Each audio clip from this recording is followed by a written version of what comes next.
The next question is from Muhammad Salah, Yemen. Dr. Zakir, how are you?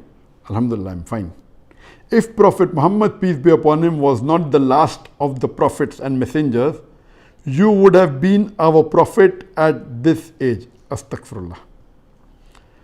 May God bless you and increase your likeness, and may God combine you with the prophets and friends in paradise, God willing. Ameen.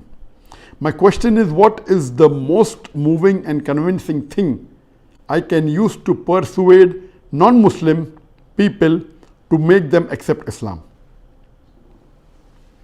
The brother asked a question that what is the most important and logical way that I can persuade a non-Muslim to accept Islam. Before he asked the question, he said that if Prophet Muhammad wasn't the last messenger, he would consider me to be a prophet in this age. Astaghfirullah. This is totally wrong. And our beloved Prophet Muhammad said, it is mentioned in the Hadith of Tirmidhi, Hadith number 3686, where the beloved Prophet said that if there was a messenger going to be after me, it would be Umar al-Khattab. Umar, may Allah be pleased with him. And he was the second caliph of Islam.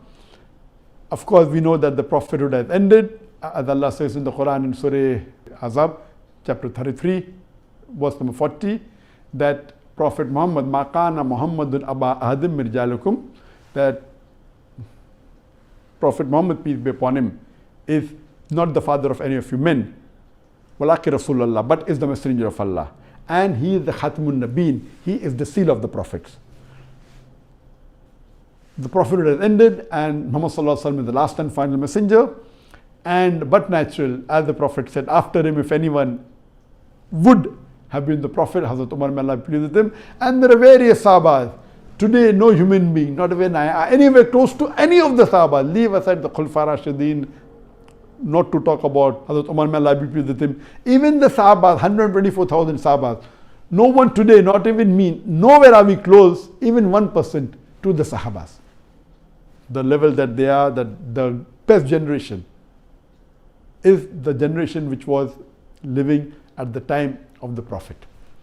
Regarding your second thing, that you did dua for me, and I pray to Allah subhanahu wa ta'ala that may He accept your dua, and I do that dua too, that may He put me in Jannatul Firdaus in the company of Muhammad sallallahu alaihi wasallam and the Anbiyas and the Khulafah Rashidin. And I do that dua, and I'd like to thank you for the dua. Regarding your main question, that what is the best way to convince or persuade a non-Muslim to accept Islam? There are various reasons that the non-Muslims accept Islam, and the most common and the best reason is Tawheed, oneness of Allah subhanahu wa ta'ala.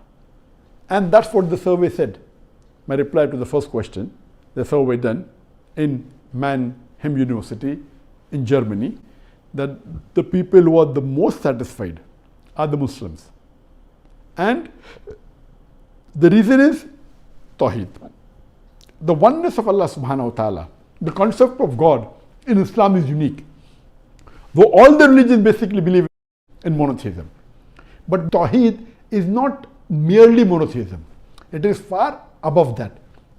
Besides believing in one God, we should also worship Him and no one else.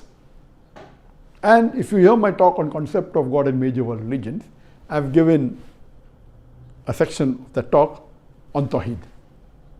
Tawheed al-Rububiyyah, Tawheed al-Asma al-Sifat, and Tawheed al-Ibadah. And we Muslims are not supposed to worship anyone but Allah subhanahu wa ta'ala. And if we worship anyone, that's called a shirk, which is the major sin.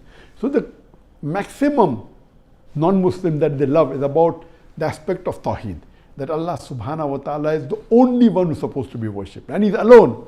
He doesn't have any partners. He's the most wise. He's the most knowledgeable.